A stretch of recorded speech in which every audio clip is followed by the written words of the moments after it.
Welcome back to the Interact post. Today, Article 4 will include us going over and discussing leaks related to Genshin. Once again, we do want to say that all the info we have found, you can find yourself. We are not beta testers and have no inside information. We will be using various sources that everyone has access to. So we do want to say as well, guys, that the thing that we do want to bring up is that we are going to be talking a lot about a lot of speculation and stuff that we found through various different means. So if you guys maybe don't want to hear that, or you're maybe watching out for some of the stuff that might happen in the future, just keep an eye out, and this is basically the disclaimer that we're going to put. Now, with all that out of the way, onto the video. Now, looking at the first speculation that we have, we're actually looking at a new kind of speculation that we've gotten pretty recently, actually, and that's that a Lantern Rite character is going to be happening in 4.4.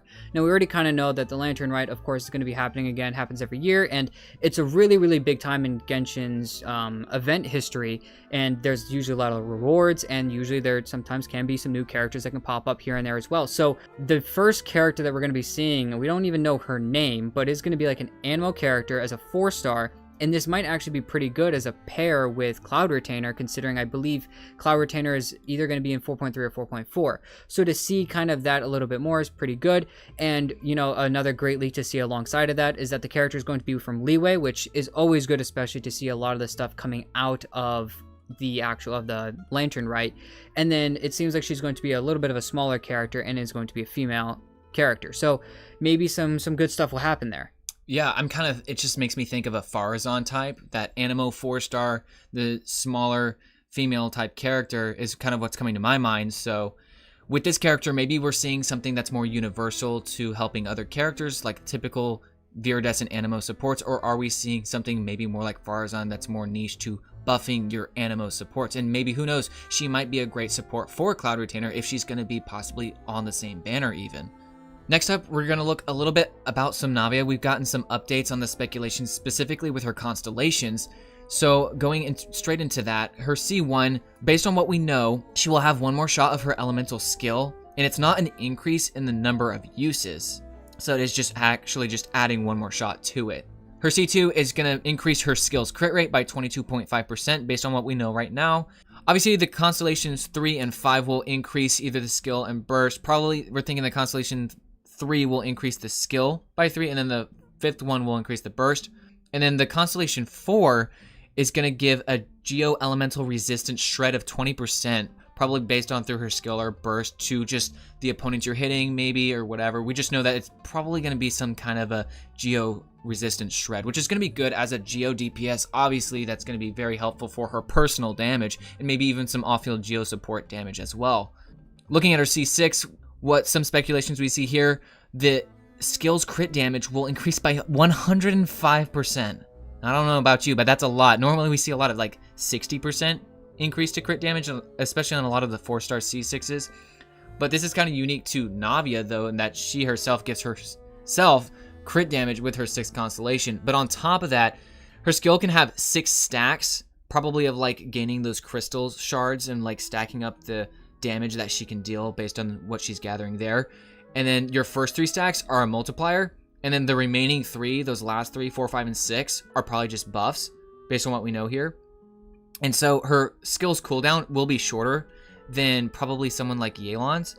We don't know that for sure, but it is just to kind of give an idea of maybe how long you can think about that, and just going forward, maybe think about certain teams you want to play with her and just how she might feel. So, and she does have a means to summon crystals, but her skill does more damage than the closer you are to the target. Next, we're kind of looking at what 4.3, 4.4 is probably going to bring us, and maybe even a little bit, looking around there. 4.3, it seems like we already kind of know what's happening in 4.2, so those were the past leaks that we were talking about, but 4.3, it seems like Itto and Albedo are going to be first up for the first 3 weeks of the 6-week timeline, and then the second 3 weeks is going to be Raiden and Navia, and possibly either throwing Chevreuse on the second half or the first half. Usually Genshin has a consistency of throwing new 4-stars at the beginning of a version instead of the second half, but at this point they can really do whatever they want, I believe. I don't know for sure yet, but I'm pretty sure that they've done both, so it wouldn't really be that far to speculate either one. Looking at kind of some ideas for some skins, Originally, we were looking at around 4.4 for Ganyu and Xingqiu to get some skins to actually, bring some that new idea, which it makes a lot of sense considering we're getting the Lantern right, which is pretty normal when we actually start to get skins. I know originally it started with characters like Catching, and then also with the skins in the summertime event. So big events like that usually tend to bring out skins, as they did in this past summer. So it's the same thing kind of happening here with the upcoming skins that are going to be happening with Ganyu and Xingqiu. We've also gotten a little bit of a leak that Shenhe could be getting added to the roster as well, helping that she is also a leeway character. She's been around for a while. Kind of good to, maybe bring her back in the fold for a lot of new characters to get her, especially with a lot of new cryo characters. Looking at future banners around maybe even 4.4 for, those banners for 4.4, it seems like Cloud Retainer and Zhao are going to be the first 3 weeks of 4.4 to get for the banners, and possibly that character that resembles like a lion, very much similar. We're not sure where he's from or what he's actually going to be doing. And then the second half of that banner is going to have Ganyu and Nahida, most likely. I think Cloud Retainer and Zhao is going to be goated together, considering we at least have the idea that looking at Cloud Retainer's kit from what we've seen in the past is going to be really good for Zhao. So it could help a lot of Zhao havers already, so that they can only focus on getting Cloud Retainer since they don't have to worry about Zhao. And it'll help maybe some new characters maybe even try to get both, or if you have enough primos to get both and you really want Zhao and you really want Cloud Retainer as well, it's a great opportunity to combine the characters together. And then, Ganyu, not necessarily a terrible character, but, if she does get a skin, it'll probably ramp up prices to get her. She's, just in general, I should say she's actually a very good character, but I know a lot of the people that have already wanted her have her, and so maybe it's going to be a little bit more difficult for people who want Ganyu. It's going to be hard to find those types of people, maybe. And then Nahida is just an overall great character, so that's just always something to keep your thoughts on. Archons are pretty amazing, so. Moving on to the next speculation. So, as most of you guys probably know, if you're staying on top of speculations, we are seeing here that in 4.3, Chevreuse will be that new 4-star. We talked about that already, but we also will probably get a Hangout event for her. So that'll be kind of fun and interesting to actually play. I'm kind of excited for that. I personally, I don't know about you, Vixen, but I actually like the Hangout events. I have a lot of fun with them, despite, multiple endings. I know some people don't really care for that, but hey, it's more Primo Gems and I actually enjoy them. So along with Chevreuse getting a Hangout in 4.3, there's a possibility that Charlotte will also get a Hangout event in either 4.4 or 4.5, so just keep that in mind. So I'm looking forward to those again. Moving on to the next thing, though, Vixen, what can you show us about this next speculation? Going right back to the Lantern Rite, actually, for this next speculation, it seems like the lion character we were talking about with Zhao and on that banner in the first 3 weeks of Zhao and Cloud Retainer's banner for 4.4, it seems like his name is going to be Jiaming or something along those lines. I'm not really great with Chinese. At least I think he's going to be Chinese. So, well, hopefully that will be kind of, good at least to maybe get a little bit more information about him, and maybe in the future as we get closer to 4.4, really see what his kit does to actually maybe bring a lot more, maybe necessity for Anemo characters on an Anemo DPS team. So I think it might be actually pretty good to see a lot more maybe like full Anemo teams like we see full Geo teams or something like that. I don't necessarily mean to say that it might be the best, but it'll definitely be fun, especially since a character like Zhao, you're not necessarily trying to swirl all the time anyways, so the momentum actually is not huge. So anyways, looking a little bit further into some further banners like 4.5, we're still looking at Chiori, which is going to be maybe a buffer or a support buffer for Navia. Arlecchino, however you would like to say it. And 4.6 is probably going to be coming around, and that's going to be when we actually have a lot of stuff in the future talking about her in the next few speculations. Now looking into a little bit more about Navia, actually, on maybe some things that we were talking about Navia in the past few Interact posts. Specifically, it seems like, at least, Navia is going to be scaling off of base attack. So I know in the last Interact post I was talking about how she's going to be scaling off of attack, but now it seems like very similar to characters like Bennett, or I believe as well, there's Kujo Sara, Farazan. Both of those characters, maybe exactly. Others, not thinking of. That are going to be doing really well, especially Kujo Sara and Bennett, that are focusing so heavily on base attack. I think that's just another character that kind of is there, and it might actually ramp up the necessity to actually go for a 5-star weapon, which that's kind of nice to see. And as well, usually DPSs are goated for their weapons anyways, and more than most. So yeah, I totally agree with you on pulling the weapon. I think having scaling specifically off of base attack is definitely going to push the value for getting her a 5-star, or just using a 5-star in general, because you want higher base attack, and obviously using that 5-star is going to increase that. So you're increasing her damage whether or not you're using her weapon or not. Just using a 5-star is probably going to be a better option. Right, and that's why, you know, in the next part of her kit, looking at the entire idea of those crystallized shards that she's gaining. Once again, we talked about those turrets that she has that she can bring up. Even with her constellation, she can bring up more, I believe. But with those crystallized shards, the more she picks up, it might increase her rate of firing. So maybe you're hitting it more, therefore maybe proccing a lot more stuff that you can get in constellations and passive talents. Once we actually get her entire kit out, we'll actually see maybe her come to a full, you know, full character for an actual kit. But for now, it seems like she's making a lot more shape into actually what her kit looks like. Looking at Chiori, as she's going to be giving buffs specifically as well for Navia, it seems like a lot of those buffs she's going to be giving are going to depend on the crystallized shard element that she's going to be having with another element with the Geo that she's creating. So maybe she could also buff multiple different Geo DPSs as well with kind of what she's going to be doing. Just a thought, maybe if like, it makes me kind of think of like how Wanderer gets some buffs for himself, whether he's swirling that Electro, Cryo, Pyro, or Hydro. And he gets different little traits, buffs to his current duration of dealing damage. Like if you grab the Pyro, you get attack. If you get Hydro, he lasts longer with his Kyoryoku points, and so on. So kind of maybe thinking about Chiori's buffs here, maybe if you do an Electro Crystallize, you get better energy regen for your characters, for example. Or when you get the Pyro Crystallize, you get more attack buffed to your Navia. And maybe this could make her even work for outside, you know, non-Geo DPSs, maybe, just to funnel different buffs to other characters. I don't know, just a side thought I had, but definitely does seem very interesting, as we don't have any character like this in the game, and this is very unique. So I think Chiori will have definite value for some characters and some people. So looking a bit more specifically into Cloud Retainer, we know she's going to be coming around in 4.4. As so far, we have talked in previous Interact posts that she can actually fly, just like Wanderer can, but it is going to be a little different. We'll talk about that in a minute. She can also buff percent damage, whether that's attack percent, HP, we don't really know for sure about that yet. We're probably going to think attack percent, specifically to help those other Anemo DPSs. And her burst is probably going to have some crowd control, taunt maybe even, kind of similar to Lynette. That's kind of what I'm thinking.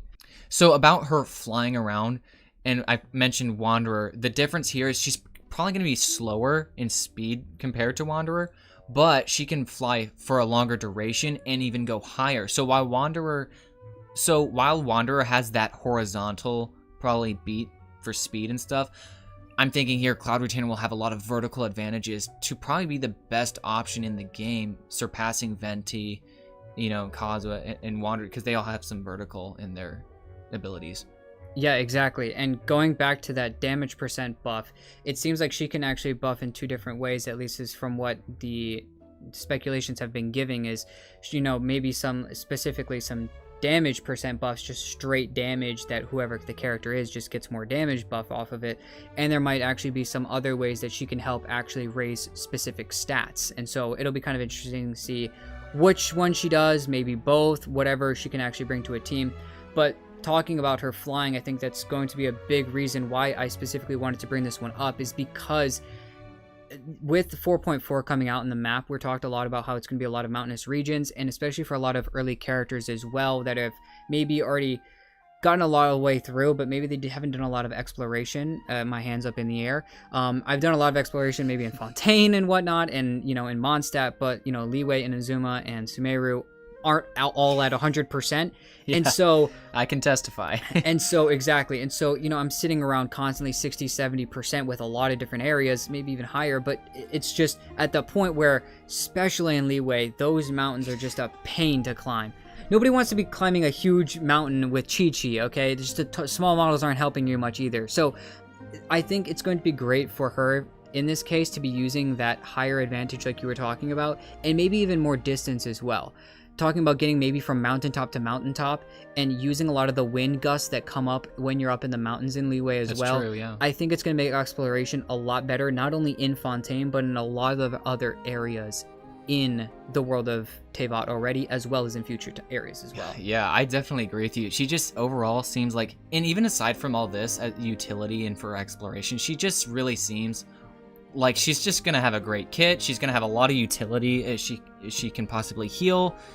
I think she's a definite, probably a must pull for especially new players. Just a S tier unit from what we're seeing, and yeah, just making it a lot easier to explore. On top of all of that, maybe even throwing like Cloud Retainer and Wanderer in the same team. Now you just go anywhere you want to. You know, you have no restrictions. But moving on to the next thing, this is actually going to be talking about the new 4.3 artifact set. And no, we're not talking about the crystallized set. We're actually talking about a second new set. So we might get 2 new sets in 4.3, one for Navia and one that's tailored more as a healing set that could probably be more universal for just healers in general. So what this set goes over is it basically records the amount of healing, but not the overhealing based on what we're getting right now. And it'll take this recorded amount of healing and increase damage to the on-field character. And it can trigger 10 times or refresh in 10 seconds. And the upper limit of this recorded healing is 30,000 HP, very similar to Ocean Hued Clam, which its limit is also 30,000 HP. Basically, it'll increase damage of each attack of the on-field character based on 4% of the current healing in the last 10 triggers or 10 seconds. So basically what I'm seeing here is like a trigger quota on the artifact, kind of like how Shenhe has a trigger quota. You can use her hold or press skill, and it gives either 5 or 7 trigger quotas. So once you've used up 5 or 7 separate hits, it's gone even if the duration would still normally be there. So with this artifact set here, it's the same thing, where you either have 10 seconds to get out the extra damage, or you've already triggered 10 instances of damage. Even if you still had like 4 seconds left, then it would just reset after 10 seconds. Yeah, I think this healing set is actually going to be great for future characters, but someone who kind of popped into my mind was Baizhu. You know, especially with his burst that, you know, he breaks his shield, and when he breaks, you know, he makes a new shield, breaks it, makes a new shield, breaks it. When he breaks the shield or the shield gets broken by something else, it shoots out something and actually heals himself and party members and stuff like that. So I think it's going to be really, really good. It doesn't have to deal with overhealing, which is also good considering that's basically only focused on Furina. So that's kind of something nice. But I really kind of want to see the difference between how that can help a team out. You know, if let's say, for instance, my team that I would run normally in this instance, I don't have Nahida. So even though I use Alhaitham and Baizhu together, Baizhu is my Deepwood Memories character. And if you guys don't know, it's a very good set. 4-piece, basically using a Skiller Burst, decreases Dendro resistance of things that you've actually hit with said Skiller Burst. And while doing so, that's great for characters like Baizhu and Nahida. Nahida can constantly hit multiple characters at once with her skill, so that's awesome. And with Baizhu, you're constantly hitting multiple things. His skill can hit up to 3 targets at once, and his burst is constantly hitting things all the time. So you're getting a lot of usage out of Deepwood from him for characters like Baizhu. Specifically talking about this team, I kind of want to see if I throw this set on Baizhu, what my damage difference is going to be if I go for my Alhaitham on this with this set on Baizhu instead of Deepwood. I think the Dendro resistance decrease, which is like a 30% decrease to theirs, which is actually double the amount, which is 60% increased damage to yourself or to the character, which in my case would be Alhaitham. I kind of want to see what the huge damage buff I'm going to be getting here would be and how that actually translates between the two sets, and that might actually help some characters actually not have to only focus on doing Deepwood and Gilded stuff and maybe actually focus on new sets that are coming out. Yeah, for sure. And one thing to jump on that, you know, we are getting Furina and Baizhu this week. So knowing that and kind of maybe thinking ahead for some of you players that may be pulling Baizhu or planning to pull Baizhu, if we're getting this new set in 4.3, which is going to be probably about 3 or 6 weeks away from this point in time, then all you have to do is you're going to pull your Baizhu and use some filler set. Maybe you already had a plan, but you also have the opportunity to farm this new set when it does drop and have the option to use it on your Baizhu. So that's kind of cool. And then also having Furina, because what the set says here, from at least what we know, it does say it's recording the amount of healing, but it says not the overhealing. So if your party members are constantly at max health, you're actually not getting a lot out of this set. That is if it's not recording overhealing. It may record overhealing, we just don't know right now. But if it doesn't, that is something that I would think needs to be pointed out, because you wouldn't be getting the buff and not even realizing it. So having Furina or someone there, you know, taking a shield out of the equation so you can actually soak up some damage to be healed, I think that's important to point out, or just keep in mind as we get closer to these new sets in 4.3. And the final thing that we do want to bring up with our speculation is in 4.6, it seems like Cyno is going to be getting another story quest, which is really nice for a lot of people that like to do story quests. I'm going to keep my mouth shut because, well, I'm still on quite a backlog. But 4.7 as well will have a second Furina story quest, and we're probably going to be getting her story quest already in 4.2, maybe 4.3, depending on how everything specifically works out. Most likely it'll be 4.2, unless something weird happens. But Arlecchino as well will likely be a boss for the weekly bosses that you can do only one time a week and get the reward for at least one time a week in 4.6 for an interlude after the Archon quest is already concluded, most likely. And so I think at this point, you know, in between the Archon quest, I should say, between, you know, here and Natlan. So I think just like how originally we had Wander or Shoko no Kami, however you would like to say, the boss in Sumeru, that was our original first boss that we got to fight for the weekly boss in Sumeru. After having this, it was APEP, and that actually helped us to have 2 different bosses in each region, as we've always really had. And so now we're seeing this, what's going to be happening here, and we already kind of have seen a lot of, you know, speculation of what's going to be happening in 4.2 for our weekly boss for, you know, fighting child and whatnot. So by the way, that is a big spoiler. So that is something else to keep in mind, as well as, you know, Arlecchino. So we're going to have double back-to-back harbingers that we might have to fight, which at this point, it's kind of funny because in 4.6, it seems like she's going to be dropping. So it's kind of like we're going to be getting her and then fighting her. So it's kind of like maybe a little bit of a love-hate relationship. So we'll see, I guess. It definitely is exciting, though. Just, you know, the Harbingers are just so cool. I know you're actually trying to collect them all. So that's kind of fun, I bet, as I'm trying maybe to get all the Archons. But I'm excited. Again, I said it in the beginning of the video. I love the Hangout events. I love the story quests. They're so fun. And you also get a free demo of the character in the story quests. Every single one we've gotten, there's at least some point you get to use that said character's kit and design and get a feel for them. So that's kind of exciting for maybe if you aren't getting Furina right now, maybe you're planning to get her on a rerun because of just how things line up for your plans. And also Cyno, you know, that'll just be some fun demos to get out of there. But I'm excited for the Archon Quest interlude. I love the interludes. So definitely excited about that. But I think that does cover everything for today's Genshin Interact post. And so, do you have any other thoughts, Vixen? Well, yeah, like you said, this is basically the ending of what we have. We'll hopefully be coming out next week with the same type of stuff. And, you know, we'll be trying to be coming out with this as much as we can every week to make sure that you guys can maybe stay on top of what at least speculations we're going to be getting in the future. And we know you guys like to get it as well, just as much as we do. Anyways, besides that, hope you guys enjoyed the video, and we'll see you in the next one.